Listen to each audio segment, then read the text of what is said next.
తర్వాత ఎమ్మెల్యే కావడం, మంచి విజయాన్ని అందుకున్నటువంటి పవన్ కళ్యాణ్ గారికి నా హృదయపూర్వక శుభాకాంక్షలు తెలియజేస్తూ ఉన్నా. అదేవిధంగా గత 2 రోజుల నుంచి చూస్తూ ఉన్నాం, జగన్మోహన్ రెడ్డి గారిని ప్రజలు ఆదరించలేదు. అందుకనే ఆయనకి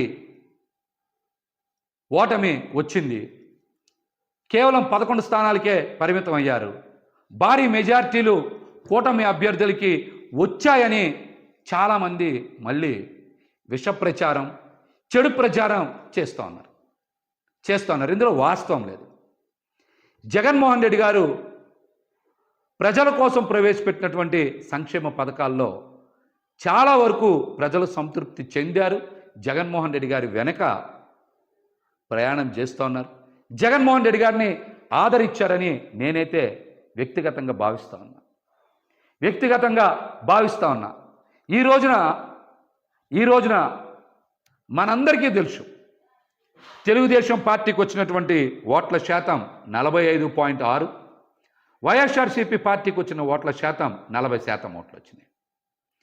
అంటే ఈ రాష్ట్రంలో ఈ 2 ప్రధాన పార్టీలకి మధ్య ఉన్న వ్యత్యాసం కేవలం 5.5%. కేవలం 5.5% మాత్రమే. కానీ చాలామంది జగన్మోహన్ రెడ్డి గారికి ఏదో ప్రజల నుంచి ఆదరణ లభించలేదని మాట్లాడుతున్నారు. ఇది కరెక్ట్ కాదు. వైఎస్ఆర్సీపీ పార్టీ ఎలక్షనీరింగ్ చెయ్యకపోవడం వలన, నాయకుల మధ్య సమన్వయం లేకపోవడం వలన కేవలం 5,000 నుంచి 12-13,000 ఓట్ల వ్యత్యాసంతో 88 స్థానాల్ని కోల్పోయింది.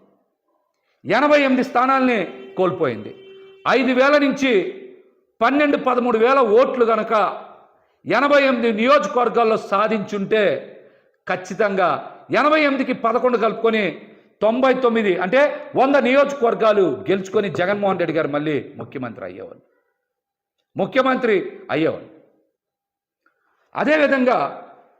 అదేవిధంగా ఇంకొక చిన్నది కనుక యాడ్ చేసుకుంటే, ఓట్ల వ్యత్యాసం కనుక యాడ్ చేసుకుంటే 4-5 వేల ఓట్ల నుంచి 13-14 వేలకి మరొక 3-4 వేల ఓట్లు కనుక కలుపుకుంటే, అంటే 18,000 ఓట్లు కనుక సాధించుంటే మరొక 31 స్థానాలు పెరిగాయి. అంటే 119 స్థానాల్లో వైఎస్ఆర్సీపీ పార్టీ గెలిచేది. ఇప్పుడున్న 11 స్థానాలు కూడా జత కలిస్తే 130 స్థానాలు అయ్యాయి. ఇది కేవలం ఎన్ని వేల ఓట్లు తేడా? 4,000 నుంచి 17,000 ఓట్లు తేడాతో వైఎస్ఆర్సీపీ పార్టీ వదిలేసుకున్నటువంటి స్థానాలు 119. ఈ 11 కూడా కలుపుకుంటే 130 స్థానాలు వచ్చాయి.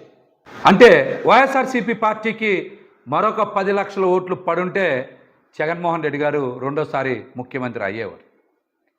కేవలం కూటమికి వైసీపీ పార్టీకి మధ్య వ్యత్యాసం, ప్రభుత్వ ఏర్పాటుకి వ్యత్యాసం కేవలం 10 లక్షల ఓట్లు మాత్రమే. కానీ దీన్ని భూతద్దంలో చూపించి విష ప్రచారం చేయాలని చూస్తూ ఉన్నారు. ఈ కుట్రలు ఎక్కువ రోజులు కొనసాగవని కూడా తెలియజేస్తా ఉన్నా. ఇక్కడ నాయకులు ఈరోజు బయటకు వచ్చి జగన్మోహన్ రెడ్డి గారినో లేకపోతే కొంతమందినో బాధ్యులను చేసి బయటకు వచ్చి మాట్లాడుతూ ఉన్నారు. ఇది సందర్భం కాదు. ఓటమి చెంది నిరాశలో ఉన్నటువంటి కేడర్కి, అదేవిధంగా మరొక మారు ముఖ్యమంత్రి అవుతారని ఆశించినటువంటి ప్రజలకి అండగా నిలవాల్సినటువంటి తరుణం. నాయకులు ఈ విషయాన్ని గ్రహించాలి. కార్యకర్తలకి, ప్రజలకి అండగా నిలవాలి.